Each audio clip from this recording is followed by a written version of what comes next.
Hello, you wonderful people, and welcome to another episode of Untitled Reviews. This being a show where I talk about TV shows that are dramas. For today's episode, I'm going to talk about The Bear, Season 3, Episode 2. A lot of really interesting things went down in this episode, so let's break it down. I think it's so interesting that this episode is thematically the true aftermath of Season 2's finale. Episode 1 was kind of like the prelude, and this episode's kind of like not even an eye of the storm, just kind of the destruction after the storm has kind of passed, interestingly enough. And it's interesting because could we really get to showcase most of the fallout this episode? Because a lot of the episode is just kind of like, the previous episode was Carmi trying to get his head on straight in the aftermath of everything, and kind of paralleling that with his time when he ended up leaving after everything, after the last family Christmas thing, him going to New York, Copenhagen, like him studying, and then tying that all in with like Mikey's death eventually. So that's where things kind of stood, him kind of like trying to get his head on straight. And we kind of continue that where he is all the non-negotiables he set up last episode kind of written down. So he's in the kitchen kind of doing his thing, and it's interesting, the first person he talks to is someone he knows named Christopher, who it's like, right, we used to be here kind of doing our thing. So he talks about how Carmen like always knew what he kind of wanted, whereas the rest, there was like so many possibilities. So that was just kind of an interesting thing, I think, especially at a time where it's like, this is someone who knew Carmen before and after and throughout all. Like, I don't know if this is like his best book, because it sounds like someone he grew up with. But I thought that was just kind of an interesting opener. And then like comes in Nat, who says like, hi. He's like, hey. And she's like, hi. He's like, did I not say anything? Because she's trying to read him, being like, yo, how are you? And he's kind of like, I'm good. Like, that's Carmen's issue. Like, he never wants to really talk. It's kind of like, nah, I'm good. I just want to focus on work.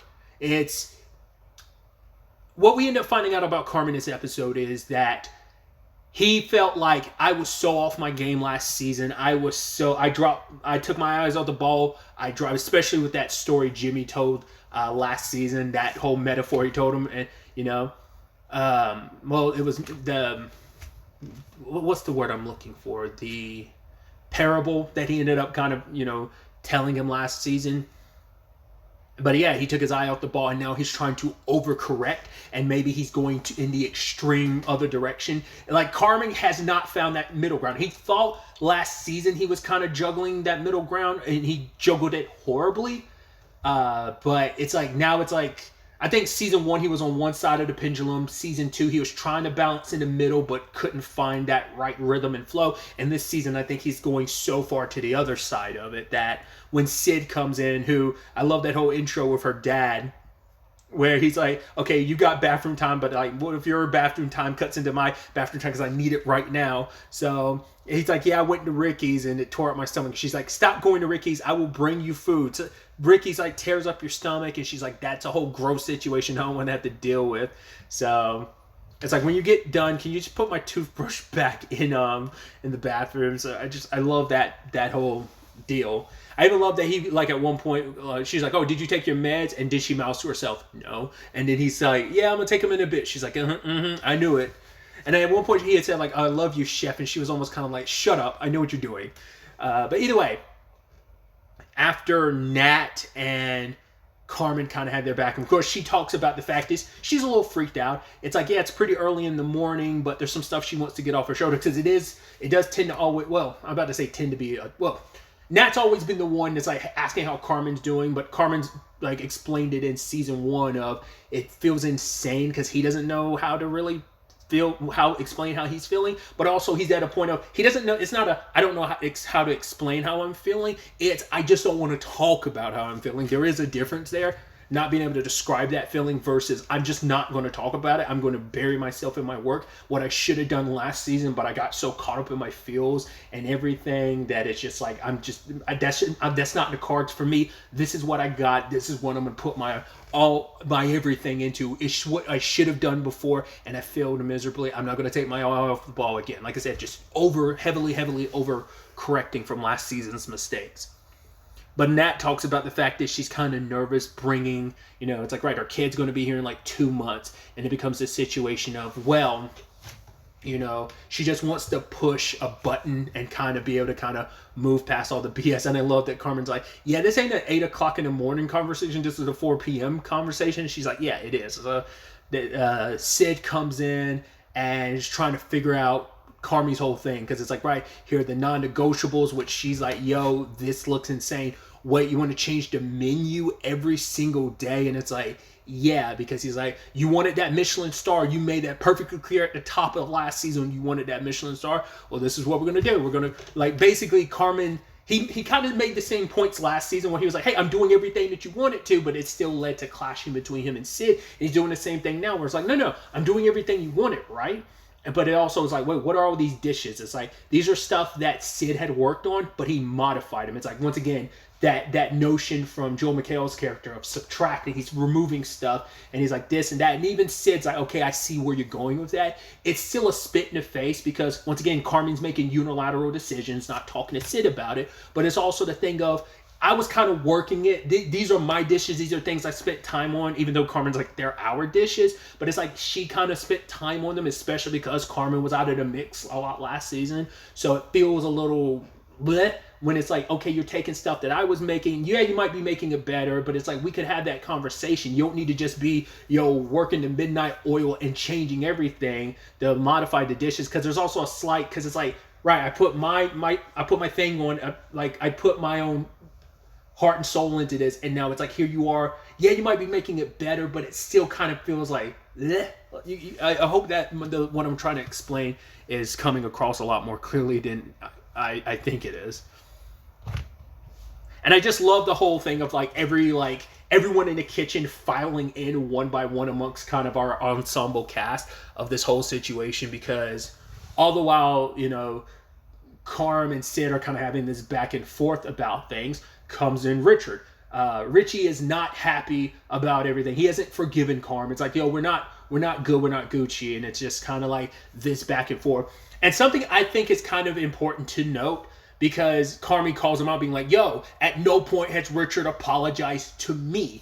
But it's like, I will bring up the point. Let's not forget, during that argument, it's like, hey, we both got heated. We said some shit we didn't mean to say. But for Richie, it's like, nah, you were speaking from the heart. Which is why I feel like he hasn't really contacted Claire. Because it's like, you said what you said. But it's like, was there lies in that? Or do you believe there was some truth in it, so you feel like you don't have the right to try and go to Claire? Because, as he describes later on, he's like, this is who I am. I mean, because I thought that was such an interesting, because everyone's like, what did you say to Claire? And he's like, yeah, I basically told her it was a waste of time. And they're like, why did you say that? And he was like, because I am who I am. It's like, I'm not the relationship, dude.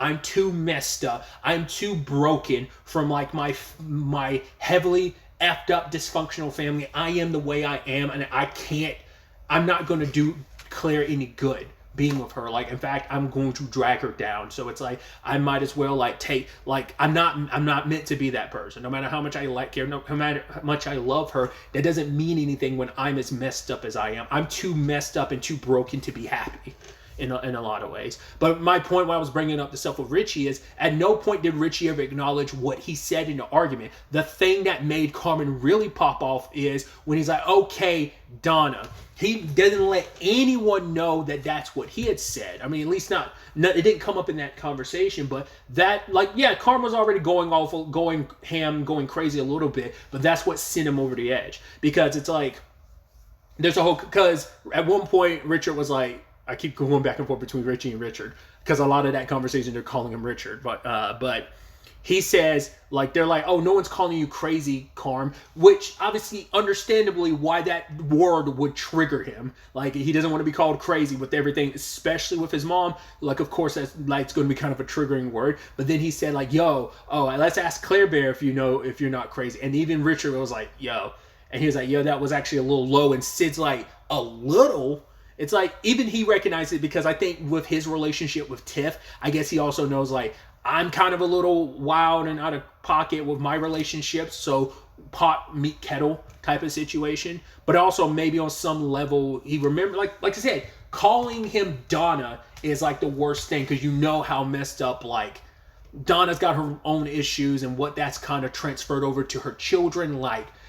you know, like how effed, like that is like that was a big no-no on Richie's part, but he hadn't really apologized for like that side of things, because it's like, oh, all the stuff that you said, and Richie's like, oh, what, when I say how much I love you, I love you, I love you, but it's like, yeah, you said some other stuff too. Once again, the biggest glaring thing is calling him Donna, like, because even in that moment, just like the Claire Bear thing in this situation, we saw Richie be like, Donna, and he'd be like, I did mean, like, but he didn't have a chance, because at that point, like, Carmen was like, yo, what did you say? Those are fighting words. Like, that, there was just no going back once you dropped Donna. Like, there was no going back. Like, it was like 0 to 100 at that point, so. But yeah, like, I love that poor Sid has to be stuck in the middle as they go do their old back and forth. Like, oh, can you tell Carmen this? Oh, can you tell Richie this? And I love the whole, like, just like, fuck you. It's like, and especially when they go like, oh, no, how about you go fuck yourself? No, you go fuck yourself first. No, you go first. Excuse me, I think you should go fuck yourself, good sir. You know, so it's just like stupid stuff like that. Like I said, and then you just combine that with everyone like coming in one person at a time. You have Ted and Neil showing. Neil's dealing with the lights, and I love that every time the lights flicker, everyone's like, "Yo, did I just have a fucking stroke?" It's like, no, it's the lights, and Ted's supposed to be fixing it. Neil's there, and he's kind of stuck in the middle, and he's the big softy that he is, because he knows how like fucked shit can be like amongst his crew. But it's not. It's just kind of like a this is making me uneasy, because he recognizes that, yo, Carm and Richie have had their like beefs and like back and forth, but it's been kind of playful in a lot of ways. But it's like, yo, shit's dark now. It's like, I don't like this. Isn't it fun, guys? Like, just everybody calm down. Even Sid had to be like, yo, everyone shut the fuck up. Because like I said, she's stuck in the middle of this. You have Tina coming in. Eventually Gary, we find out Gary's getting sent off to like study wine. And I love Richie gave him a book. He's like, whoa, is this a scratch and sniff? He's like, yo, don't like shit on bets. Like, this guy's good at what he does. And Neil being like, oh, can I go? It's like, no, but you don't, you're allergic to grapes. And he's like, yeah. And they're like, how would you go tasting wine if you're allergic to grapes, Neil? He just wants to take part, you know? I even love, like, yeah, he's wearing like the wool suit. It's like, yeah, but you can't like iron. I think Richie was like, you can't iron that or it'll cause issues. Ted made the mistake of referencing like, oh yeah, I've seen Claire Bear, and everyone's looking at him like, even Sid's like, Ted, why the fuck would you even say that? He's like, yeah, I've seen her. Like, you're good. And he's like, wait, we're good? He's like, no. Carm's like, there's no way we're good. And everyone's like, yeah, that doesn't make any sense saying we're good. And he's like, no. I meant we're good, like literally everyone else. You're dusted. It's like, you're such an idiot, Ted. It's like, because even in that moment, Neil's not, because I wonder, has Neil been around her at all post everything, you know? I mean, especially as pretty much, you know, Carmi's best friend and everything. And also being the one that kind of put them together, I think that's what, like, he kind of made that happen. I mean, he gave Claire his number and everything. So I think that's why he's extra quiet during that whole scene. He's just kind of looking forward and kind of down, just like, because, I mean, he also doesn't know what to do in this situation. No one really does. But I love like Ted just kept going on and on, like, oh yeah, you're done. You're kind of getting swept up. He's like, we're here, we're good. And then he raises his hand and hits the ceiling. Is like, and you're here. They're like, no, Ted, that actually would mean that we're good. He's like, I'm sorry, like sometimes I get my ups and downs confused, you know, because I'm here on the ladder. So this is like, they're like, no, that makes it even worse if you're on the ladder going even higher with your hand. But he's like, yeah, I kind of get confused with my ups and downs. So it's like, yeah, you're basically under the ground. And it's like, yeah, that's understandable. It's like, cool. He's trying to move past all of this stuff, doesn't want to talk about it, and it kind of gets brought up because he's like, oh, how is Claire? You know, it's like, you could try and reach out, but he feels like he doesn't deserve to reach out, so he's not going to. It feels a little bit like his mom, because what did she do? She got Pete to be like, yo, tell them you didn't see me. It's got that same energy, you know? I mean, even Richie accused him of running away.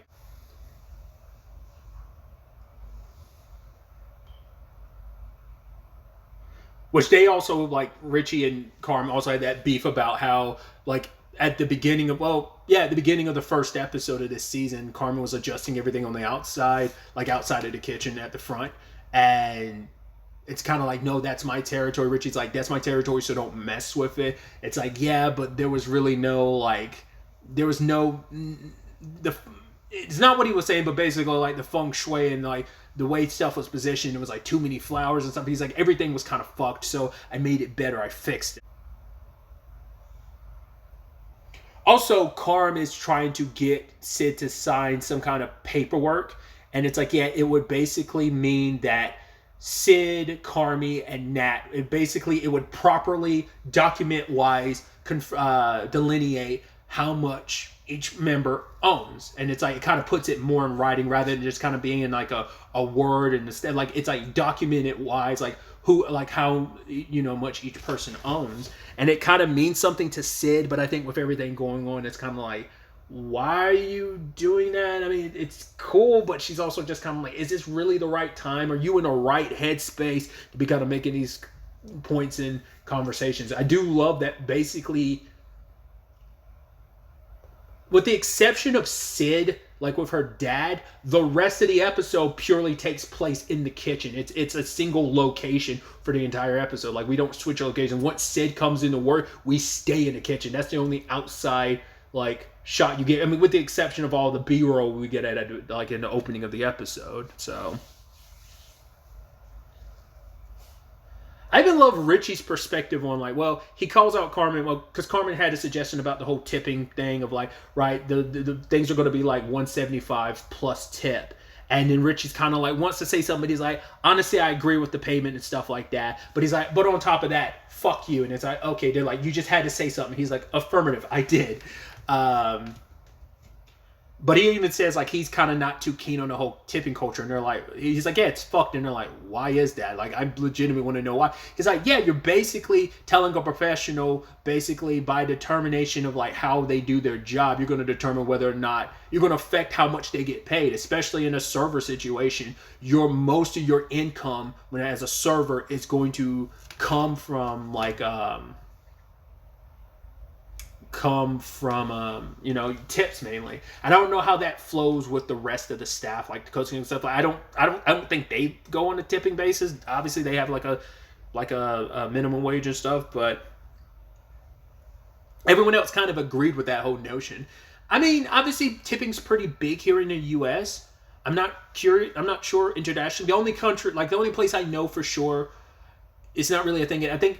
I'd say maybe all, but at least most Asian countries. But I'd probably go as far as saying all. I feel like tipping isn't really a thing in Europe either. Like, I feel like I don't even know what Canada or Mexico do when it comes to tipping. It does feel like it's mainly maybe a North America thing, but I'm not well versed. Like, I think I know that Europe doesn't do the whole tipping thing. I think. And I know definitely Asian countries don't. Like I said, I believe it's most, but I'd assume it kind of all would fall under that category as well.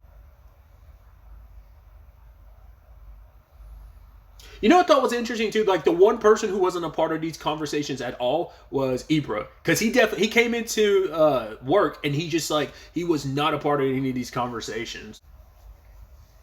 Like, there's a lot of animosity, like I said, being flung and thrown around, but there's still this whole thing of, like, there's still some form of calm, which is, like I said, it's so eerie. Like I said, last episode was so eerie because there was such calmness to it, and now there's still some calmness on top of, like, the layered chaos. It's mainly Richie and Carmi going back and forth.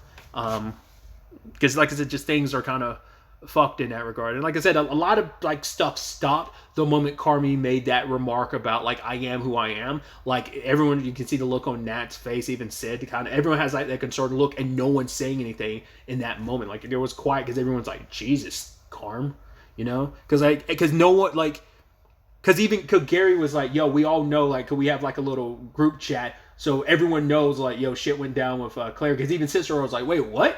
What happened to Claire? Like, what'd you say to Claire? Because even he was kind of kept out of the loop in all of this. So, and he also made it clear to Carmen early in episode 2, yeah, stop spending so much damn money. It's my money. I am a partner in all of this, so I need you to stop spending. Like, wait, why'd you get a new one of that? What's better? He's like, yeah, it's better. It's better in what way? The thing that he ended up talking to Jimmy about, like, he had replaced, gotten a better one for. And obviously the last person to come in was Marcus. And that's when everything went dead silent. And Marcus was like, yo, I don't even want to talk about it. I just want to do work. I just came here to do my work. And Carmi went over to him later and he's like, I know you don't want to talk about it, but just know, like, we are here for you. He's like, I know, like, he's like, there's quite a few of us here who know exactly what you're going through, which Marcus is like, yeah, I know it. I know you guys do. Like, there are people here. And Carmen's biggest advice to him was, I know you just want to work, but he's like, if you can, deal with it and don't go down the route of not dealing with it. Because, and like, Marcus is like, is that what you did? He was like, no. You know, as we know, Carmi did everything but deal with everything. So he's trying to like, yeah, like, do not make the same mistake. I am here right now with all my trauma and emotional baggage, because I did not deal with anything. I mean, even the Claire stuff, he's kind of still running from that. And to see where things are between him and Richie, and this is all sprung from the Mikey stuff, which is also sprung from the family stuff. So it's a lot. So, but there was this interesting thing when Marcus said, where I brought it up last episode, I thought he feels some kind of guilt over being at the restaurant at the time of everything playing out the way it did. And he came away from it with an interesting perspective where he was like, I was here when she passed. And Carmi's like, I'm sorry. He's like, no, I don't mean that it's a bad. He's like, I think it was a good thing. And Carmi's like, how? He's like, I was with all of you when she passed. And he's like, I think my mom would have wanted that. It was almost like it was kind of a meant to be thing. It's just kind of like, yeah, this is where you're meant to be. This is where you're needed. And that, you know, for him, it's almost like the Carmi thing too, where for Marcus is coming at it from that perspective of, he's like taking all that pain, all that he's going through. He's like, this place has to work. I have to be here to make it work because this is the only thing keeping me going. So we have to make this work, you know? It just promised me that we're going to get there. And Carmen's like, I got you. Like, I hear you. I'm going, like, he's already kind of set his mind forward about that. Because he'd even told Carmen, because Carmen's like, yeah, I know that all of the non-negotiable. He's like, yeah, I know that looks like a lot, but he's like, no, not to me. I think it's just the way Marcus' mind works, plus everything he's going through right now. It's like, cool, give me as much as possible. I don't want to think about it, you know. But he does need to deal with it. Talk to someone about it, because it's like, once again, a lot of people, you know, Carmen understands where it's like the dad situation, plus obviously most recently Mikey's situation. Obviously, things are probably still awkward between him and Sid. They haven't really talked. Once again, they were in a better spot because of the Josh thing. So, which we also learned that quite a few servers ended up quitting because of like the environment. So we've got to find some new people to hire in that capacity. But, you know, we know that Sid lost her mom when her mom was young, when she and both her mom were young. So she can be a part of that conversation, and I think that could be a nice starting off point for Marcus and her to kind of like be less awkward around each other. Like, I think since his mom passed, this was probably like they haven't really talked, probably other than when Sid left the message on his phone last episode. But yeah, that's kind of like the end of it, where it's like everyone's kind of sent off to do their respective jobs. Marcus did say this line where he was like, oh, it's been a wild couple days, because I guess the time frame, I think this is the next day after episode 1, but I think it's been a couple days since maybe some of last episode took place immediately after the aftermath of the season 2 finale, but other elements took place like a couple days later. So maybe that's like the time frame of it. Like I said, it's just an interesting place to be.